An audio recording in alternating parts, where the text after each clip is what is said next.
एक बार 437 धारा लगा के लालू जी के राज्य में सारे शिक्षकों को प्रमंडल से स्थानांतरण कर दिया गया।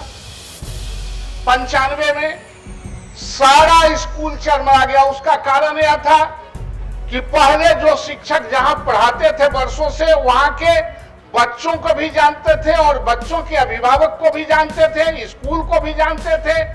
नजर दिखा के भी और कलम चला के भी वो नियंत्रण करने का वो जिम्मा लिए थे। हमारा स्कूल नियंत्रित था। पुनः जब सारा स्कूल चरमरा गया तो फिर इसी सदन में हम लोगों के आग्रह पर वो वापस हुआ 437 और तब कुछ स्कूल सुदृढ़ हुआ। उसके बाद एनडीए के सरकार ने एक तत्काल नियोजित शिक्षक के नाम पर उसको नियुक्ति किया। महोदय, लालू जी के राज में क्या होता था ये जरा किसी को पता है? लालू जी के राज में बिहार की शिक्षा व्यवस्था बद से बदतर हो गई थी।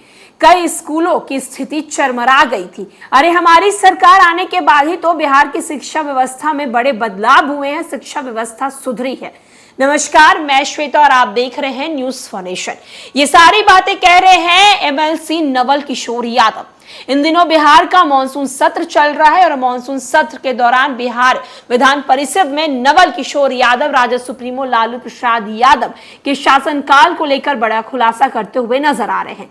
बिहार की शिक्षा व्यवस्था को लेकर शिक्षा मंत्री के सामने नवल किशोर यादव क्या कुछ बोल रहे हैं, चलिए हम आपको उनकी पूरी बातों को सुनवाते हैं। शिक्षकों के सक्षमता परीक्षा उत्तीर्णता के आधार पर विशिष्ट शिक्षक के रूप में स्वैच्छिक ऐच्छिक स्थानांतरण का लाभ देते हुए विभागीय नियमावली 2020 की कंडिका 14 का अनुपालन सुनिश्चित करें।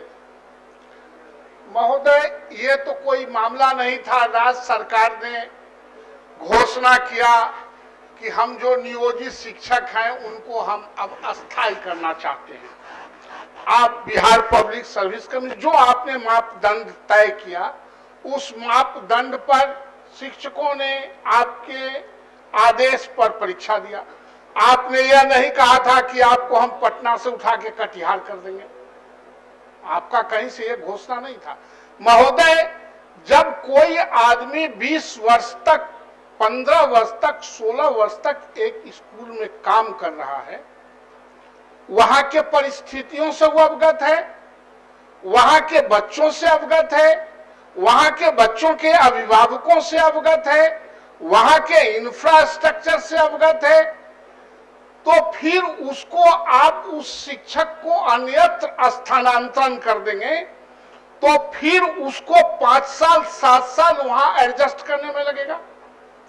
वहां के आपको मैं एक बात याद दिलाना चाहता हूं सभापति जी, एक बार 437 धारा लगा के लालू जी के राज्य में सारे शिक्षकों को प्रमंडल से स्थानांतरण कर दिया गया। 95 में सारा स्कूल चरमरा गया। उसका कारण यह था कि पहले जो शिक्षक जहां पढ़ाते थे वर्षों से, वहां के बच्चों को भी जानते थे और बच्चों के अभिभावक को भी जानते थे, स्कूल को भी जानते थे। नजर दिखा के भी और कलम चला के भी वो नियंत्रण करने का वो जिम्मा लिए थे। हमारा स्कूल नियंत्रित था। पुनः जब सारा स्कूल चरमरा गया तो फिर इसी सदन में हम लोगों के आग्रह पर वो वापस हुआ 437 और तब कुछ स्कूल सुदृढ़ हुआ। उसके बाद एनडीए के सरकार ने एक तत्काल नियोजित शिक्षक के नाम पर उसको नियुक्ति किया। महोदय, तो अब उसको स्थानांतरण अन्यत्र, आप पढ़ाई की बात नहीं करते, कोई अधिकारी पढ़ाई की बात नहीं करते, सिर्फ छुट्टी कटौती की बात करते हैं। स्कूल में टीचर पहुंचा कि नहीं इसकी बात करते, कोई सिलेबस की बात नहीं करते, कोई गुणवत्तापूर्ण शिक्षा की बात नहीं करते, कोई बच्चों की आईक्यू टेस्ट करने के लिए सर्वेक्षण नहीं करने जाते हैं, सिर्फ शिक्षक का सर्वेक्षण करने जाते हैं। आप जब शिक्षक का सर्वेक्षण करने के लिए भेजते हैं तो जरा बच्चों का भी आईक्यू टेस्ट ले लीजिए ना। आपका तो मुख्य पर्पस है, सरकार का मुख्य पर्पस है बच्चों को उन्नत बनाना। गांव गरीब किसान मजदूर जो डाउन ट्रोडन के बच्चे हैं कोई अच्छे लोगों के, बड़े लोगों के बच्चे तो आपके यहाँ पढ़ते नहीं है। उसको आप उन्नत बनाना चाहते हैं तो आप उस पर मॉनिटरिंग नहीं करते हैं। आपके अधिकारी आलतू फालतू का एक स्कैंडल खड़ा करते रहते हैं।